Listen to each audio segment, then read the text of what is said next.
Good morning doctor साहब। Good morning राज। कैसे आना हुआ आज? डॉक्टर साहब, मुझे एक हफ्ते से खांसी हो रही है, ठीक ही नहीं हो रही।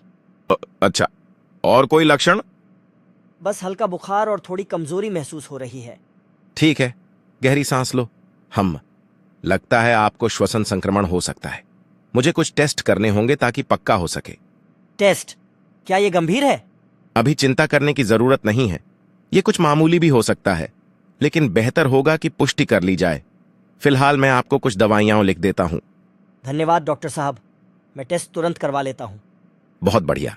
ध्यान रखना, और जैसे ही रिपोर्ट आ जाए वापस आना।